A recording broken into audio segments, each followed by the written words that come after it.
When people see me, they ask no questions. But once they hear my name, they ask one question. Excuse me, where are you from? My answers always weighted, history bearing down on syllables from tongue. I give them one word, Nigeria.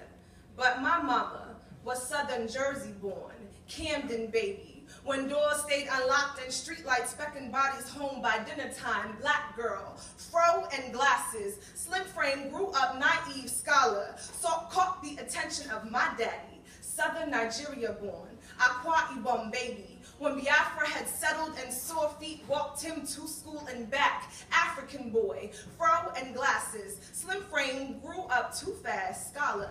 Came to the States not a day late, but $1 short and still made it. So he thought money grew on trees here, so when he got to the airport, so when he saw no trees around the airport, he had no way to pay the taxi man. They met, they wed, they slept, had me, half-breed. Black and African aren't synonymous in the African's mind.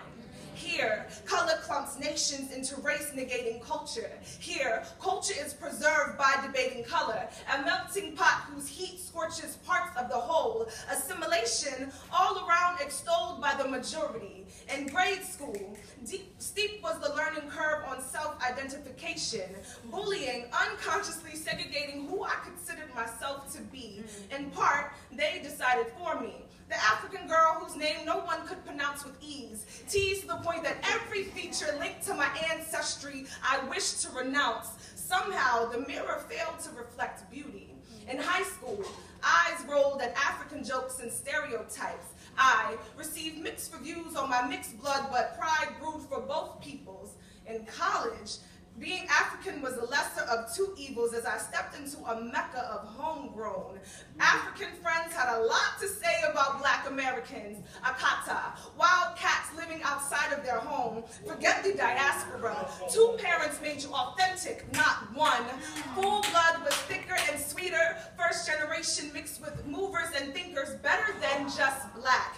That poisoned me. All my life I was the token African girl, now thrown into a world where my African wasn't African enough, too black, culturism at its finest. And at one point I even started to think that I would only marry an African man to appease, felt the need for my children to have more motherland than cotton picking genes. But people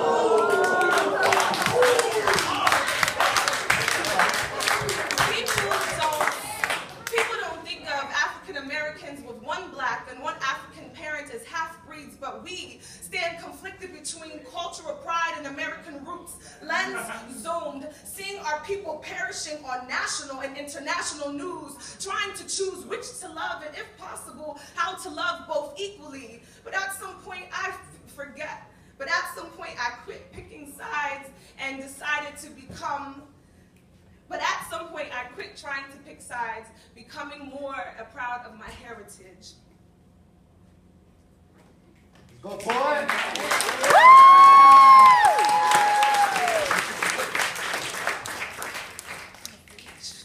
At some point, I quit trying to pick sides, embracing my heritage in its totality. Their history now clings to my skin as I begin to understand the beauty of legacy.